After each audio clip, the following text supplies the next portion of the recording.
આ કૃપા દ્વારા નો થાય, આ ગોઠવણ દ્વારા નો, આ કૃપા દ્વારા થાય, ગોઠવણ દ્વારા નો થાય. આ બધા આયોજન આમ નામ રહી જાય. જ્યોતિબેન, તમને નવાઈ લાગશે કે આ કથાનું આયોજન અમારે આ હરિદ્વારની કથા થઈ ને એ પહેલા થઈ ગઈ હતી. હરિદ્વારની તો ત્રીજા મહિનામાં થઈ. એ પહેલી જ મીટિંગમાં રેખાબેને કીધું કે શાસ્ત્રીજી મારી તો ઈચ્છા છે કે રાજકોટમાં, પણ મેં તો હરિદ્વારનું તો કરો પહેલા. પછી અમે હરિદ્વાર કથા કરી, હરિદ્વાર અમને આનંદ આવ્યો, વળી અમે મીટિંગ કરી, વળી એમ કીધું કથા કરીએ. તો પહેલી જ મૂંઝવણ હતી, કેમ કે બેનો છે, પહેલી જ મૂંઝવણ હતી કે કથા કરવી છે. અને મને કે શાસ્ત્રીજી એસ્ટિમેટ કાઢો, મને આટલું થાય. તો અમે બધાને એમ થયું કે આ બેનો અમે બધા 500-1000 ભેગા કરવા વાળા આવડું મોટું કેમ કરશું? તો થોડીક ગમે તને આયોજક પેલા કરવી હોય ને તો થોડીક મૂંઝવણ થાય. કોઈ પણ ને આયોજન કરવું ને આવડું મોટું, સાહેબ મોટા આયોજન ન કરી શકે, ઈ આ બેનો એ કર્યું છે. તો આ ગોઠવણી તો કરવી પડે આયોજનમાં. જરાક મને એમ લાગ્યું કે જરાક ક્યાંક એનો વિશ્વાસ છે ને એ જરાક એવું લાગ્યું મને ક્યાંક. એટલે મેં તમે ચિંતા ન કરો, એક વખત ભગવાનને કામ હોપો. અને અમે બધા ભગવાનને પ્રાર્થના કરી કે ભગવાન તમે એને આ બધું સંભાળી લેજો. આ કે આ બહેનોની પછી, અને પછી જો વિચાર કરો આ આખી વાતમાં ભાવનાબેન, નૈનાબેન, રેખાબેન, આમાં 4-5 જણા જ હોય. અને પછી આ બેન અમે થોડા બધા મીટિંગોમાં આવતા હોય.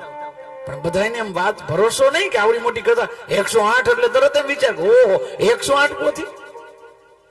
અને પછી મેં ખાલી એટલું જ કીધું ભગવાન ઉપર ભરોસો કરો, એક વખત એને કામ હોપો.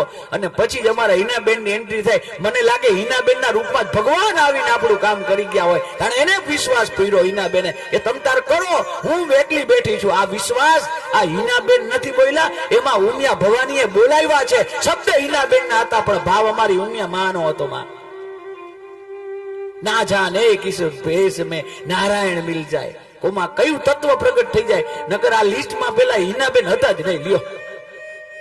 પણ છતાંય આવ્યા. એ કોને મોકલા? માં ઉમિયાએ મોકલા છે, માં ભગવતીએ મોકલા છે કે તમે મારું નામ આગળ રાખ્યું છે, મારા નામ ઉપર આટલા તો ભરોસો કરો. મહિલા તો પછી નામ આવે, પેલા ઉમા નામ આવે છે મારા વાલા. આ ગ્રુપમાં મહિલા તો પછી પેલા આગળ માં ઉમિયાને કરી હોય, એને શું વાંધો હોય? આ એવા બેનો છે. અને પછી બધા જ્યોતિબેન ને બધા આપણે બધા ભેગા થયા અને ભગવાનની દયાથી આ ક્યાં 7 દિવસ પૂરો થઈ ગયા ખબર નથી પડી. જાણે અમારા આજે જ ઉતારામાં વાત કરતા શાસ્ત્રીજી હજી કાલ આવ્યા એવું લાગે છે કે હજી તો કાલ. અને આજ પાછા વિદાય ગીત ગાવાનું.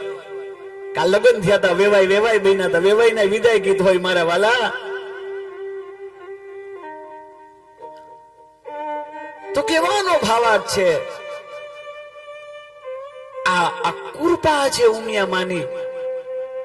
આમાં કોઈ આમાં આપણે ભલે નામ બધાના બોલીએ, પણ હકીકતમાં એક નામ એવું છે કે આ બધું જે ચલાવે છે ને એ કેવલમ માં ઉમિયા ચલાવે છે.